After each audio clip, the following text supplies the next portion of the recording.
तो अभी आपने बहुत से विशेषज्ञों के भाव, उद्गार, विचार प्राकृतिक चिकित्सा के बारे में सुने, एनडब्ल्यूएम के बारे में सुने।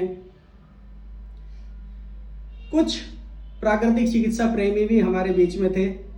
उनमें से एक जो मेरठ के उत्तर प्रदेश के जाने माने उद्योगपति हैं, बहुत सारी बड़ी संस्थाओं के मुझे तो नाम भी याद नहीं है, किसी समाज की संस्था के प्रदेश अध्यक्ष भी हैं।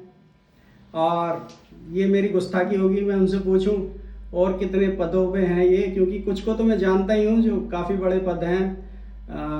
बीजेपी के क्षेत्रीय उपाध्यक्ष हैं, पूर्व में रहे हैं, और इनकी गतिविधियों को मैं हमेशा देखता रहा हूँ, शामिल भी रहा हूँ इनके कार्यक्रमों में, और हमेशा ही ये प्राकृतिक चिकित्सा को अप्रिशिएट करते रहे हैं। नेचुरोपैथी हो, एक्यूप्रेशर हो, सुजोक हो, इन सब चीज़ों को जानते हैं। और जब ये आप इनको कभी आप देखेंगे तो योग करते हुए भी दिखाई दे जाएंगे, पार्क में बैठे हुए प्राणायाम करते हुए दिखाई दे जाएंगे। तो ऐसे जो लोग हैं जो समाज में बदलाव ला सकते हैं, परिवर्तन ला सकते हैं, उनमें से एक अभी जिनको आपने सुना वो थे विनोद कुमार जी। तो ये सिर्फ अपने ही जीवन में परिवर्तन नहीं लाते हैं, ये दूसरों के भी जीवन में परिवर्तन लाते हैं। जब मैं अपनी पद्धति एनडब्ल्यूएम को लेके इनसे मिला तो जो बहुत लोग हैं जो मेरे ही फील्ड के हैं, जो चिकित्सक हैं, उनके अलावा जिन लोगों ने हमारी थेरेपी को, हमारे कार्य को एप्रिशिएट किया, उनमें से जो मुख्य हैं वो हमारे ये विनोद जी हैं। तो इन्हें एकदम से समझ में आ गया कि ये नेचुरोपैथी से भी आगे बढ़ के चीज़ है और ये साइड इफेक्ट नहीं होता इसका। इससे जीवन की जो अपनी शरीर की जीवनी शक्ति है वो खुद बढ़ जाती है।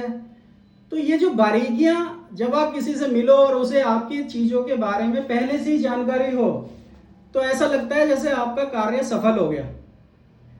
तो ऐसे विनोद जी को मैं हमारे कार्यक्रमों में हमेशा ये छोटे से नोटिस पे ही आ जाते हैं, उस सब के लिए मैं बहुत धन्यवाद देता हूँ अपनी संस्था की ओर से, अपने सब स्टूडेंट्स की ओर से।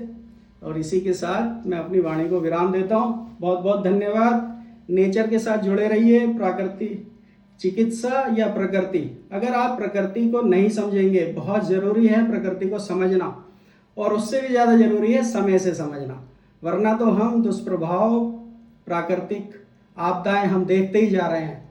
तो इस सब से बचना है तो प्रकृति के साथ जुड़ो, प्राकृतिक चिकित्सा के साथ जुड़ो। और प्राकृतिक चिकित्सा से भी आगे की बात है एनडब्ल्यूएम, क्योंकि प्राकृतिक चिकित्सा में 5 तत्वों की बात होती है, जो हैं आकाश, वायु, अग्नि, जल और पृथ्वी।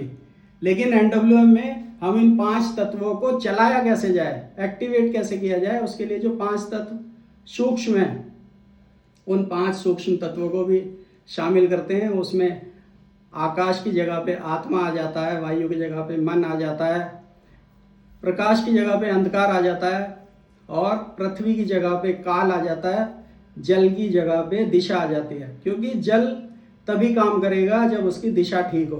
पृथ्वी पे कोई भी चीज़ ऐसी नहीं जो काल से जुड़ी हुई ना हो।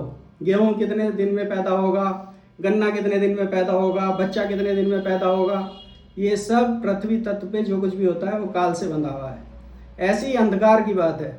अंधकार इसलिए ज़रूरी है कि आप अगर बीज को खुले में डाल दें तो वो बड़ी मुश्किल से पैदा होगा, लेकिन उसी बीज को अगर आपने अंधकार में डाल दिया, थोड़ी सी मिट्टी के नीचे दबा दिया, तो वो जल्दी से अंकुरित हो जाएगा, पौष्टिक होगा। इसीलिए आप अपने घरों में भी जब हम अंकुरित करने को सिखाते हैं तो आपको कहते हैं काले कपड़े में बांध के पानी निकाल के अंधेरे में भीगे हुए अनाज को रख देना किसी अंधेरे कमरे में, अंधेरे कोने में, तो जल्दी अंकुरित हो जाएगा और पौष्टिक होगा। और इसी को जब हम अपने ऊपर इस्तेमाल करते हैं तो वही विधि है प्राणायाम, वही विधि है ध्यान। जब हम आपसे कहते हैं आंख बंद कर लो, परमात्मा से मिलना हो तो आपको आंख बंद करनी पड़ेगी, कोई बड़े काम के बारे में सोचना हो तो आपको आंख बंद करनी पड़ेगी, तो आंख बंद करना। हर वक्त आपकी आंख खुली हुई है, कितनी खुली हुई है वो तो आप जाने, क्योंकि अच्छाई बुराई को जानना भी आंख खुलना है। और दूसरी बात यह है कि हर वक्त फ़ोन पे आप रहते हैं तो आंखें खुली रहती हैं, वो आपको परेशान करती हैं।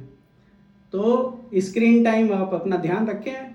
ये बात मैं आपको खासकर उन लोगों को बता रहा हूँ जो यूथ है हमारा, अपने स्क्रीन टाइम को उस पर चेक रखें, उसको जितना आपके लिए ज़रूरी हो उतने ही स्क्रीन पर रहें, वरना तो स्क्रीन का ज़्यादा यूज़ ना करें। Thank you very much.